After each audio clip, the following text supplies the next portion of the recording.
तो बेटा let me start today's chapter the fundamental unit of life. Okay, तो बेटा हम स्टार्ट करते हैं। मैंने थोड़ा सा मेहनत की, क्लास स्टार्ट होने से पहले एक छोटा सा स्केच बनाया, उसको हम बाद में डिस्कस करेंगे। सबसे पहले बात करते हैं सेल की। बच्चों सेल क्या है? बच्चों जितने भी लिविंग ऑर्गेनिजम्स हैं, प्लांट, एनिमल और दूसरे जो मल्टी सेलुलर ऑर्गेनिज्म या सिंगल सेल्ड ऑर्गेनिज्म, तो ये सभी इनकी जो बॉडी है वो सेल से बनी है। क्या बनी है? सेल से बनी है। आपने देखा होगा कि जैसे एक मकान बनता है, एक मकान का जब कंस्ट्रक्शन होता है तो सबसे छोटी जो यूनिट है वो ईंट है, ब्रिक है। तो ईंटों के द्वारा दीवारें बनाई जाती है, हालांकि उनके साथ में जो सीमेंट वगैरह भी यूज लेते हैं। और दीवार बनने के बाद में एक रूम बनता है और कई सारे रूम, किचन और बाथरूम वगैरह के बनने से एक पूरा मकान बनता है। आगे बात समझ में? तो इसी तरीके से बच्चों जब कई सारी जो एक जैसी सेल्स हैं जब एग्रीगेट होती हैं तो वो टिश्यू बनाती है। जब टिश्यूज एग्रीगेट होते हैं, कोऑर्डिनेट होते हैं, तो वो ऑर्गन बनाते हैं। और जब बॉडी के अंदर कई सारे ऑर्गन आपस में कोऑर्डिनेट होकर फंक्शन करते हैं तो दे फॉर्म्स द बॉडी। वो क्या बनाते हैं बेटा? वो बॉडी बनती है। दोबारा सुन लीजिए, सेल्स के मिलने से, एग्रीगेट होने से टिश्यूज बनते हैं, टिश्यूज के एग्रीगेट होने से ऑर्गन बनते हैं और ऑर्गन्स के कोऑर्डिनेशन से हमारा बॉडी सिस्टम बनता है। आगे बात समझिए, आपको मैं सिंपल सी बात बताता हूँ कि जब हम खाना खाते हैं तो जैसे ही मुंह में हम खाने को डालते हैं तो हाथ हमारे मुंह की तरफ जाते हैं, हमारा मुंह अपने आप खुलता है, मुंह के अंदर खाना डालते हैं, हम दांतों के द्वारा इसको चबाते हैं, च्यू करते हैं। ठीक इसी समय सलाइवा रिलीज होता है, सलाइवरी ग्लैंड के द्वारा वो फूड में मिक्स हो जाता है। सलाइवा के अंदर जो एमाइलेज है वो स्टार्च को डाइजेस्ट करना शुरू कर देता है। ठीक इसी समय जो फूड है वो नीचे फिसलता है और ईसोफेगस फूड पाइप के द्वारा स्टमक में चला जाता है। स्टमक में जैसे ही जाता है तो स्टमक की जो कई सारी ग्लैंड्स हैं वो एंजाइम रिलीज करती है, म्यूकस रिलीज करती है और हाइड्रोक्लोरिक एसिड रिलीज करती है। और जैसे ही स्टमक से जो फूड है वो स्मॉल इंटेस्टाइन में मूव करता है तो ऑन दैट टाइम पेनक्रियाज से पेनक्रिएटिक जूस, लीवर से बाइल जूस आके मिक्स हो जाते हैं। तो आपने देखा बच्चों एक फूड के डाइजेशन में कितने सारे ऑर्गन जो हैं वो इन्वॉल्व हैं और कोऑर्डिनेटेड। तो अब बात करें सेल की। What is the cell? Cell की डेफिनेशन क्या है? अब सुनना बच्चों ध्यान से। Cell is the smallest unit of life, cell is the structural functional unit of the life, cell is the fundamental unit of the life and all the metabolic reactions occurs inside the cell. आगे बात बच्चों, यहां मैं अपनी बात को रोक रहा हूं। बच्चों आप सभी 8 से मूव होके 9th में आए। बच्चों हमने जब हमारी पढ़ाई कंप्लीट कर ली थी तो हमने एक डिग्री होती है बीएड। बीएड एक टीचर एजुकेशन की डिग्री है। मैं ऐसे समझ लीजिए कि लेक्चरर के लिए या टीचिंग जॉब के लिए बीएड एक प्रोफेशनल डिग्री है जो जरूरी होता है। तो जब हमने बच्चों जब बीएड की तो उसमें ये बताया गया था कि जो बच्चे हैं वो अलग अलग मेंटल लेवल के होते हैं, अलग अलग मानसिक लेवल के। एक नर्सरी, यूकेजी और एलकेजी क्लास का जो बच्चा है उसका मानसिक स्तर अलग होता है। उसको खेल विधि, किंडरगार्टन मेथड के द्वारा टीचिंग की जाती है। जो फर्स्ट से लेकर 5th तक का जो स्टूडेंट है उनका मेंटल लेवल अलग होता है, वो थोड़ा सा उससे बड़ा होता है, मैच्योर होता है। बच्चों 6 से लेकर 8 तक का बच्चा उन बच्चों से थोड़ा बड़ा होता है, थोड़ा सा और समझदार होता है। और जो 8 से 9th में जो बच्चे आते हैं वो थोड़े और मैच्योर हो जाते हैं। ये आपकी एडोलसेंस स्टेज है, ये आपकी किशोर अवस्था की स्टेज है। आगे बात समझते हैं। तो 8 से 9th में आप आ गए हैं तो थोड़ा सा बच्चों आपको मैच्योरिटी लानी पड़ेगी। आगे बात समझते हैं। बच्चों 8 से 9th की जो स्टडीज है वो भी डिफरेंट है। 8th में जब आप एग्जाम देते हैं तो आपको मल्टीपल चॉइस क्वेश्चन, टिक का करेक्ट, ठीक है ना, और true false, fill in the blank, one word question, इस टाइप के क्वेश्चन आते हैं जिससे आपको थोड़ी सी हेल्प मिलती है आपको एग्जाम को अच्छे से कवर करने। लेकिन बच्चों 9th के अंदर ऐसा नहीं है। 9th के अंदर थोड़ा सा आपका लेवल बढ़ गया है स्टडीज का। आपकी जो साइंस है वो भी 3 भागों में डिवाइड हो गई है, बायोलॉजी, फिजिक्स एंड केमिस्ट्री। यहाँ पर अपनी स्कूल में तीनों अलग अलग फैकल्टीज आपको स्टडीज करवाएंगे जिससे आपका कंपटीशन का जो बेस है, जो आपका कंपटीशन का जो बेस है वो आपका स्ट्रॉन्ग है। आगे बात समझ में? आपको बच्चों बोल के नोट्स लिखवाए जाते हैं। जब फिजिकल क्लास लगेगी तो ड्यूरिंग द क्लास ही आपको बोल बोल के नोट्स लिखवाएगा। आगे बात समझ में? और अभी आपको नोट सेंड कर रहे हैं, ठीक है बेटा? तो नोट्स के मेथड्स के द्वारा, लेक्चर मेथड्स के द्वारा जो है स्टडी करवाई जाती है। थोड़ा सा आपको मैच्योर होना पड़ेगा और साथ में पैरेलल वे में मेहनत करनी है। आगे बात समझ में? कोई टॉपिक नहीं समझ में आता है तो आप हमसे व्हाट्सएप के थ्रू या कॉल करके आप अपनी क्वेरीज को दूर कर सकते हैं, आप अपने क्वेश्चन को पूछ सकते हैं। आगे बात समझ में? बच्चों बायो के अंदर कई सारे वर्ड है, बहुत सारे। सबसे जो कुछ लोग कहते हैं कि हार्ड जो पार्ट है बायो का वो वर्ड्स है। न्यू वर्ड्स आपको सुनने को मिलेंगे। आपकी ड्यूटी क्या बनती है बच्चों? जब भी ऐसे नए वर्ड्स आते हैं उनको आप अंडरलाइन कीजिए। जब भी ऐसे न्यू वर्ड्स आते हैं उनको आप अंडरलाइन कीजिए और उनका मीनिंग आप मेरे से पूछिए, आप डिक्शनरी में देखिए। तो धीरे धीरे आपकी बायोलॉजी की जो डिक्शनरी है वो इंप्रूव होती चली जाएगी। तो बच्चों बात करते हैं सेल की। मैंने काफी लंबा लेक्चर दे दिया आपको, ऐसा नहीं करना चाहिए। पहली क्लास में इतना बड़ा डोज सही नहीं है। चलो कोई बात नहीं बच्चों, ये आपकी गाइडेंस के लिए था। ये क्या था? आपकी गाइडेंस के लिए था, जिससे आप थोड़े से मैच्योर होके 9th की स्टडीज को कंटिन्यू करें। आगे बात समझते हैं। तो बच्चों cell is the smallest unit of the life, cell is the structural and functional unit of the life, cell is the fundamental unit of the life. आगे बात समझ में? बच्चों जो सेल की डिस्कवरी है वो रॉबर्ट हुक ने की। किसने की थी? रॉबर्ट हुक ने।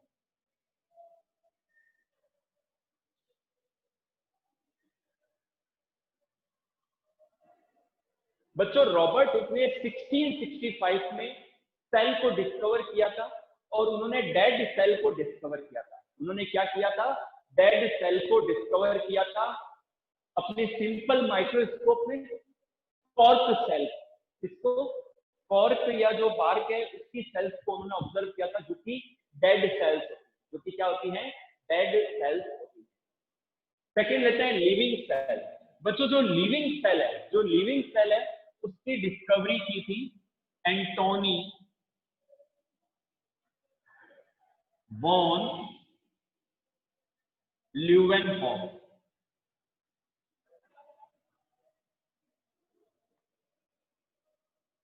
ये इन्होंने की थी लगभग, ये बच्चों टाइम ड्यूरेशन था 1675 से 1678 के बीच।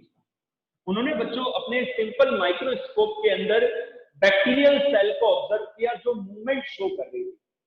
तो एंटोनी वॉन ल्यूवेनहॉफ ने लिविंग सेल को डिस्कवर किया and he saw the bacterial cell which shows the movement.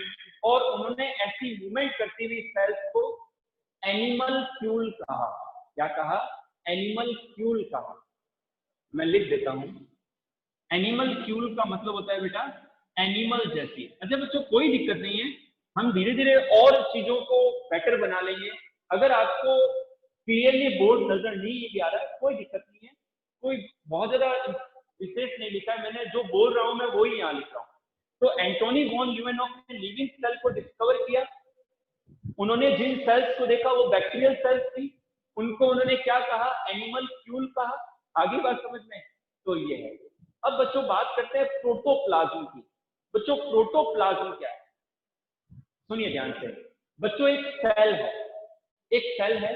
तो सेल की जब हम बाहर से अंदर, हम जनरली एनिमल सेल की बात करें कि या प्लांट सेल भी ले सकते हैं कि प्लांट सेल के अंदर तो सबसे बाहर सेल वॉल होती है, देन फिर सेल मेम्ब्रेन होती है, देन फिर अंदर एक लिक्विड फ्लूइड होता है, सेमी फ्लूइड होता है। आगे बात समझ में? और उस फ्लूइड के अंदर कई सारे सेल ऑर्गेनेलीज डूबे रहते हैं, जैसे कि न्यूक्लियस है, mitochondria, ribosome, lysosome, Golgi bodies, ये सब उस फ्लूइड में डूबे रहते हैं। आगे बात समझ में? तो बच्चों जब हम प्लांट सेल में से सेल वॉल को छोड़ दीजिए आप, तो बाकी जो सेल है जिसमें सेल मेम्ब्रेन और बाकी सारा कंटेंट है, उससे तो हम कहते हैं प्रोटोप्लास्ट। क्या कहते हैं? प्रोटोप्लास्ट।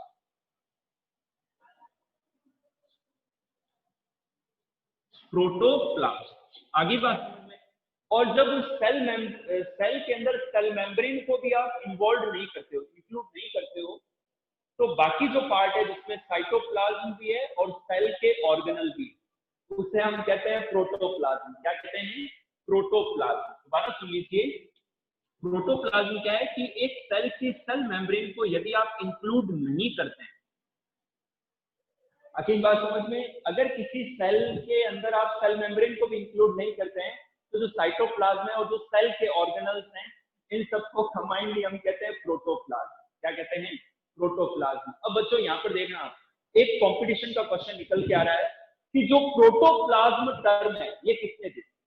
जो प्रोटोप्लाज्म टर्म है ये किसने दी? ये दी बच्चों परकिंजे। किसने दी बेटा? परकिंजे। बच्चों जो परकिंजे जो साइंटिस्ट थे, he gave the term protoplasm.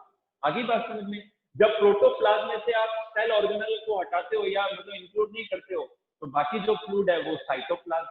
आगे बात समझ में, और न्यूक्लियस के अंदर जो फ्लूइड है दैट इज द न्यूक्लियोप्लाज्म। मतलब बच्चों समझ में आया नहीं आया? बेटा यहां तक कोई प्रॉब्लम है? अगर 2 मिनट दे रहा हूं आपको, please raise your hand. Any student, if you have any problem, please raise your hand. Hello. Hello. हाँ. Hello. Taufiq, good Hello. morning. Hello. Hello. Hello. Taufiq, हाँ बेटा. Sir, your voice is not coming. मेरी voice नहीं है. Hello. हाँ hello. Hello. Hello. तौफीक, हाँ बेटा. हाँ, आप सुनाई दे रहे हो मुझे? Sir, your voice is not coming. Okay sir, किसी और बच्चे से बात करो. वो कह रहा है तौफीक कह रहा है सुनाई नहीं दे रहा.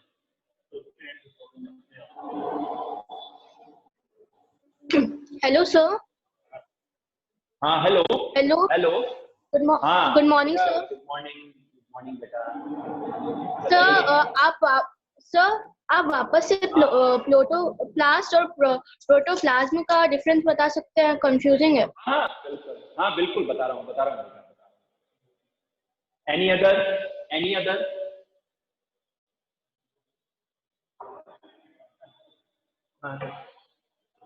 हेलो.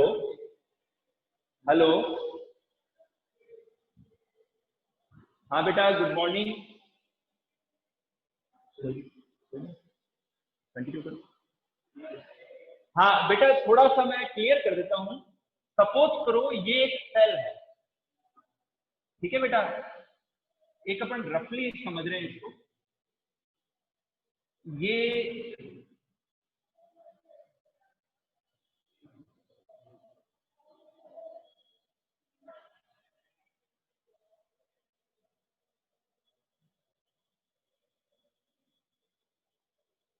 अब देखिए बेटा, सपोज करो ये एक सेल है.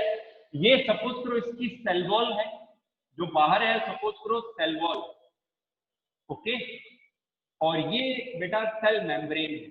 सपोज कीजिए this is the cell membrane. Okay. और ये बेटा साइटोप्लाज्म. आगे बढ़ समझ.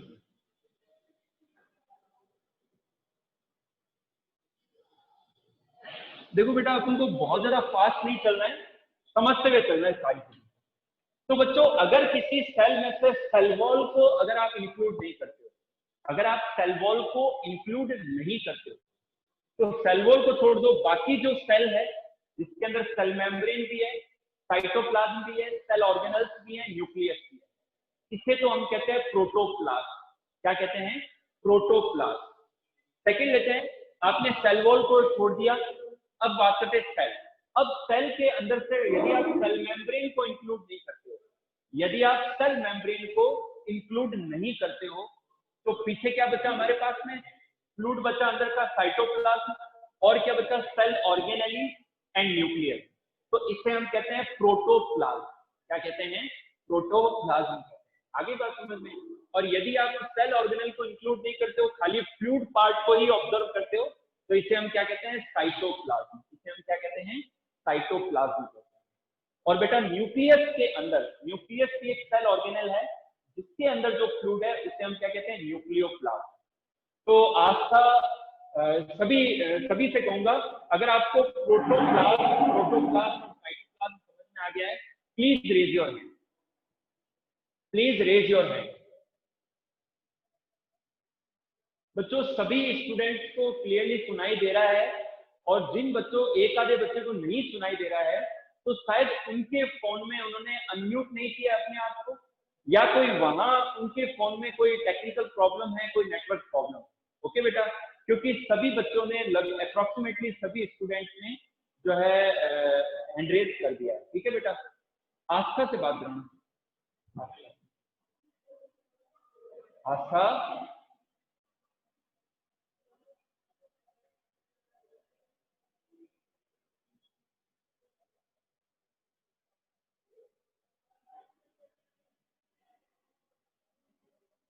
हेलो आस्था, हाँ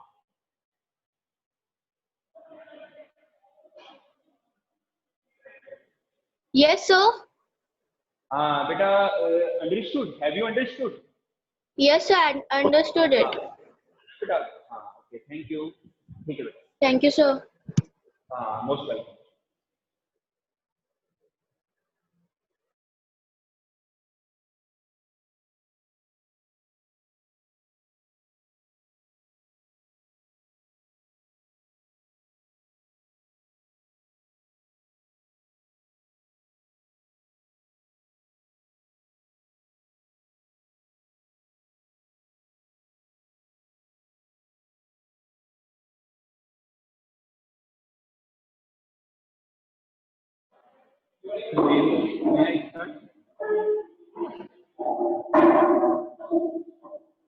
ओके बेटा, let me move to the next topic. अब तक बच्चों कितने सारे कंपटीशन के क्वेश्चन हुए? सेल की discovery Robert Hooke, living cell की discovery Antonie van Leeuwenhoek, protoplasm term Purkinje. आगे बात समझ में। अब बात करते हैं एक और कंपटीशन के टॉपिक की। अच्छा बच्चों, मैं बार बार कंपटीशन कर रहा हूँ, इसका मतलब ये नहीं कि आपके सिलेबस में नहीं है, ये आपके स्कूल के सिलेबस में भी है। आगे बात समझ में, आपके एनसीईआरटी बुक के सिलेबस में भी दे रखा है, इसको हम किस तरीके से तैयार करेंगे। ठीक है, अब बात करते हैं सेल थ्योरी की। बच्चों सेल थ्योरी क्या है?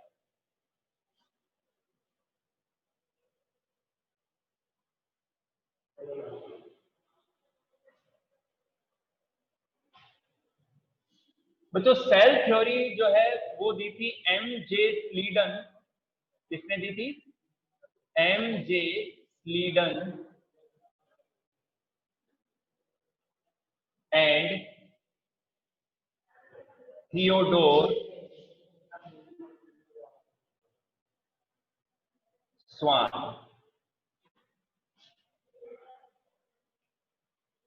ओके बेटा, the cell theory was given by M J. Schleiden and Theodor स्वान।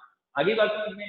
उन्होंने क्या बताया? सिंपल सिंपल सी बातें हैं। उन्होंने बताया कि जितने भी प्लांट हैं, जितने भी एनिमल हैं, जितने भी लिविंग ऑर्गेनिज्म हैं, उनकी बॉडी सेल से बनी। उनकी बॉडी किससे बनी है? सेल से बनी है। सिंपल सी लाइन है। फिर उन्होंने बताया कि जितनी भी जो मेटाबॉलिक रिएक्शंस हैं वो सेल के अंदर पाई जाती है। आगे बात समझ में। तो ये क्या है? सेल थ्योरी है। तो पॉइंट्स क्या है बच्चों, ध्यान से सुनिए। The M.J. Sleeden and Theodore Swan told that all the living organisms are formed by cells. आगे बात समझ में। Cell is the smallest structural and functional and fundamental unit of the life, and all the reactions, all the metabolic reactions occurs in the cell. आगे बात समझ में। But they can't explain how the new cells form. बच्चों ये नहीं बता पाए कि how the new cells form, नई सेल्स कैसे बनती है। तो यहाँ ये इनकी जो थ्योरी है वो पोज हो गई। हालांकि ये इंपॉर्टेंट है। आगे बात समझने। इसके बाद में बच्चों कुछ समय बाद में एक और सेल थ्योरी आई, न्यू सेल थ्योरी। ओके, तो बेटा जो न्यू सेल थ्योरी है ये दी थी रुडोल्फ विर्चो। किसने दी थी बेटा? रुडोल्फ विर्चो ने। ये भी कंपटीशन का क्वेश्चन हो गया बेटा। ठीक है। अच्छा बच्चों एक चीज बता दूं, जितने भी गवर्नमेंट के या बड़े जो हायर लेवल के जो कॉम्पिटिटिव एग्जाम्स हैं, गवर्नमेंट जॉब के एग्जाम है, मैं आपको बताऊं क्वेश्चन कहां से आते हैं। 6 से लेकर 12 तक की जो एनसीईआरटी बुक है उनमें से आते हैं, चाहे वो साइंस हो चाहे वो एसएसटी हो, आगे बात समझ में, चाहे वो मैथमेटिक्स। तो 6 से लेकर 12 तक की जो बुक्स हैं उनसे आते हैं। तो इसलिए मैं आपको कह रहा हूँ कि आप सब 9th में आ गए हैं, तो स्पेशली 9th से लेकर 12 तक आप पूरा सीरियस होकर पढ़ाई करें, एनसीईआरटी बुक्स को एक एक लाइन को रीड करें आप। आगे बात समझ में, क्योंकि बेटा ये आपके लाइफ का टर्निंग पॉइंट है। कुछ बच्चे 9th से ही ट्रैक छोड़ देते हैं और कुछ बच्चे ऐसे हैं जो 9th से बहुत अच्छे से ट्रैक पकड़ लेते हैं और वो जीवन में सक्सेसफुल होता है। आगे बात समझ में, तो बच्चों new cell theory was given by Rudolf Virchow. उन्होंने भी कुछ पॉइंट सेम दिए कि the body of all the living organisms are form by the cell. Cell is the structural smallest fundamental unit of the life and all the metabolic reactions occurs inside the cell। आगे बात समझ में। अब उन्होंने एक point नया दिया। अब उन्होंने क्या दिया नया पॉइंट, सुनना ध्यान से आप, ओमनस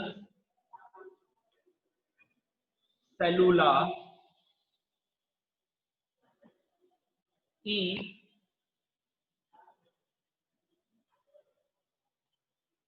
ई सेलुला।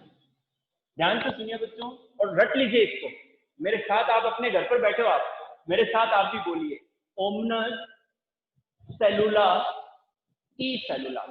इस लाइन का मतलब क्या है? इस लाइन का मीनिंग ये है कि जो नई सेल्स हैं वो बनती हैं प्री एग्जिस्टिंग सेल्स में डिवीजन से। आगे बात समझ में, यानी कि the new cells are form by the division in pre existing cells. किससे बनती है? प्री एग्जिस्टिंग सेल्स से बनती है, उनके डिवीजन से बनती है। आगे बात समझ में, और ये थ्योरी कंप्लीट हो गई है। न्यू सेल थ्योरी के द्वारा थ्योरी जो है सेल की वो कंप्लीट। आगे बात समझ में। हम बात करते हैं बच्चों टाइप्स ऑफ ऑर्गेनिज्म। क्या बात करते हैं हम? Types of organism. बच्चों नंबर ऑफ सेल्स के बेसिस पर, नंबर ऑफ सेल्स के बेसिस पर जो ऑर्गेनिजम्स हैं उनको हम 2 पार्ट्स में क्लासिफाई करते हैं, 2 पार्ट्स में डिवाइड करते हैं। आगे बात समझ में। फर्स्ट लेते हैं हम यूनिसेलुलर ऑर्गेनिज्म, यूनिसेलुलर ऑर्गेनिज्म, और सेकेंड लेते हैं मल्टी सेलुलर।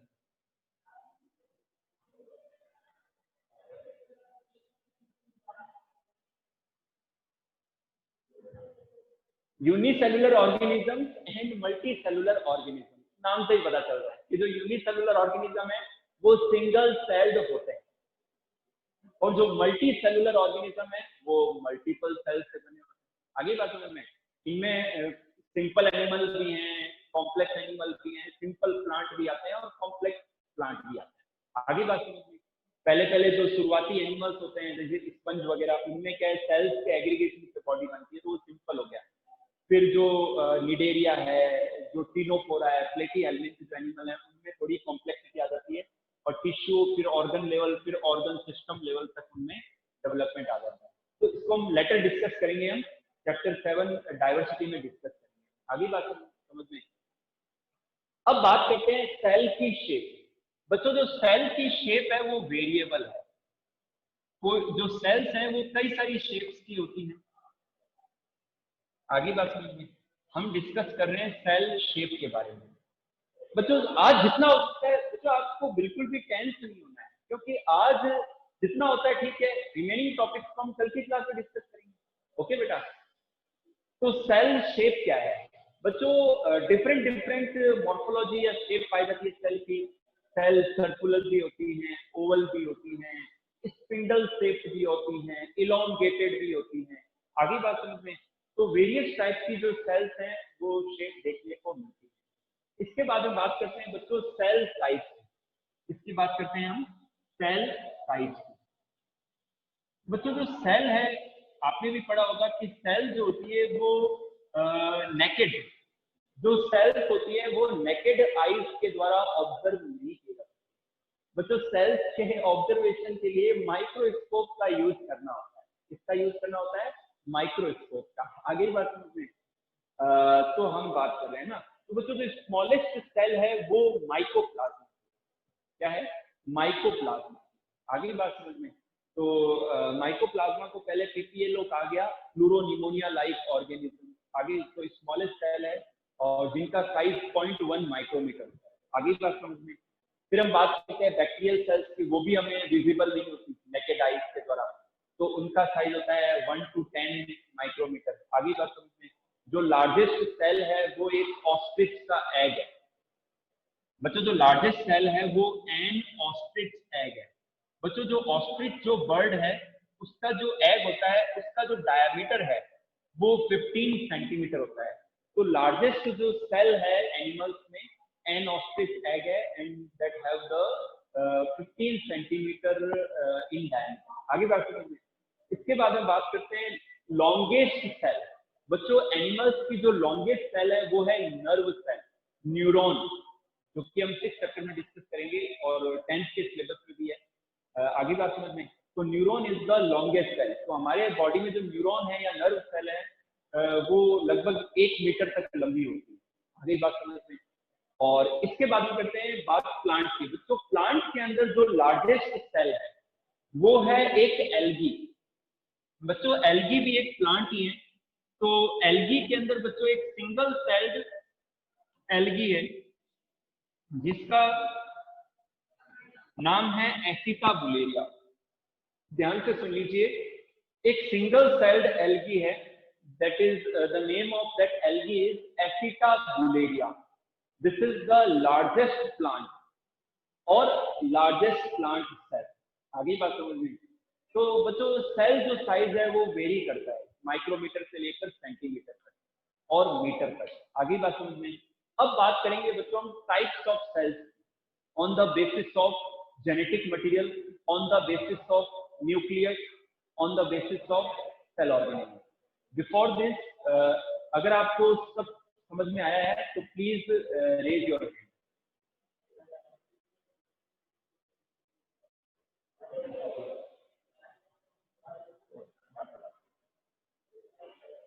थैंक यू बेटा, सभी को समझ में आ रहा है आपको। बेटा we have the 5 minutes remaining. Okay, अब वो बच्चे हाथ ऊपर कीजिए, हैंड रेज कीजिए, बाकी सब अपने हैंड लोअर कर लीजिए। ओके अपने, हाँ अब जिनको कोई क्वेरी है वो हैंड रेज कीजिए। Okay raise your hand. हाँ गुड मॉर्निंग प्रिया। हाँ good morning. Can you please again explain the Purkinje? Sir, can you please again explain? हाँ मेरी बात सुनिए बेटा, यहाँ तक क्लियर है ना। अब प्रोकैरियोटिक सेल और जो यूकैरियोटिक सेल है वो कल की क्लास में स्टार्ट करेंगे। ओके तो I want to ask Purkinje. क्या? I want to ask about Purkinje.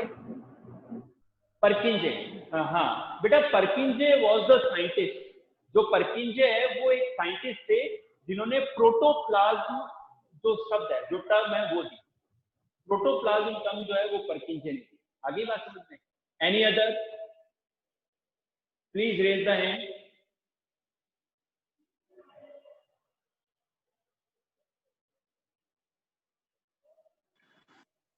Hello. Hello, हाँ जी Sir, हाँ, once can you perfect. again Yes, sir. हाँ बेटा, can you hear me? Yes, can you sir. Hear me? हाँ Yes, sir. Yes, tell your question. Sir, once can you again explain protoplasm? हाँ देखो बेटा, आप किसी cell को देखते हो तो उस सेल के अंदर यदि आप सेल मेम्ब्रेन को इंक्लूड नहीं करते हो, सेल मेम्ब्रेन के अंदर जो साइटोप्लाज्म है, सेल ऑर्गेनेल है, न्यूक्लियस है, तो इन सबको कंबाइंडली हम प्रोटोप्लाज्म कहते हैं। क्या कहते हैं? प्रोटोप्लाज्म। Okay any other?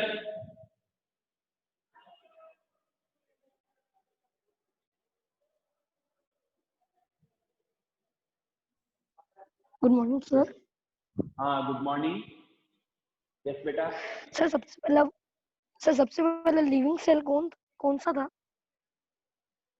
नहीं ऐसा तो बेटा डिस्कवरी लेट हुई है। लिविंग बीइंग तो थी, ठीक है ना। हाँ लेकिन ऐसा कहते हैं कि जो, हाँ सुनो मेरी बात, ऐसा माना जाता है कि जो आर्काई बैक्टीरिया है ना, आर्काई बैक्टीरिया फर्स्ट ऑर्गेनिज्म है अर्थ। ऐसा माना जाता है कि वो ओल्डेस्ट ऑर्गेनिज्म है। ऐसा माना जाता है कि जब अर्थ पर लिविंग कंडीशंस नहीं थी तब उन एडवर्स कंडीशंस में भी आर्काई बैक्टीरिया थे। आगे बात Okay, any other? Yes. Yes. Good morning, sir. Good morning. What's your name? Sir Pavit. Beta, yes. Tell your question. Sir, you said that an ostrich egg is the largest animal cell.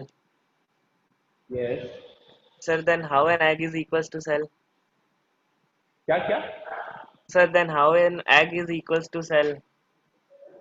भाई जो ostrich है ना, उसका जो egg है वो एक cell के रूप में, ठीक है ना, उसका बस उसकी जो साइज है वो बड़ी है, उसमें वो सारे सेल ऑर्गेनल वगैरह मेम्ब्रेन वगैरह सब है, तो उसको एक सेल मानते हैं। आगे जैसे मैंने एसिटाबुलेरिया बताया प्लांट के बारे में, तो है ये एल्गी, लेकिन है ये सिंगल सेल।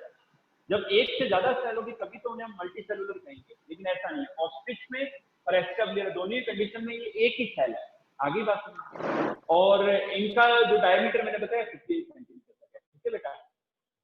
और आप क्या बात कर रहे हो, सभी एनिमल्स के अंदर जो एग बनता है, फीमेल्स के अंदर जो एग या ओव्यूम बनता है वो भी तो एक सेल है। आगे बात समझ में, ह्यूमन के अंदर या एनिमल्स की फीमेल्स के अंदर, ह्यूमन की फीमेल्स के अंदर, महिलाओं के अंदर उनके ओवेरीज में जो एग बनते हैं, ठीक है ना, जो रिप्रोडक्शन में पार्ट लेते हैं, तो वो एग जो है सिंगल सेल होता है। आगे बात सुनिए, ओके। तो बेटा thank you for joining the today's class, thank you to all, और आप लगातार बने रहेंगे आगे की क्लासेस में। Thank you, we will meet in tomorrow's class, okay.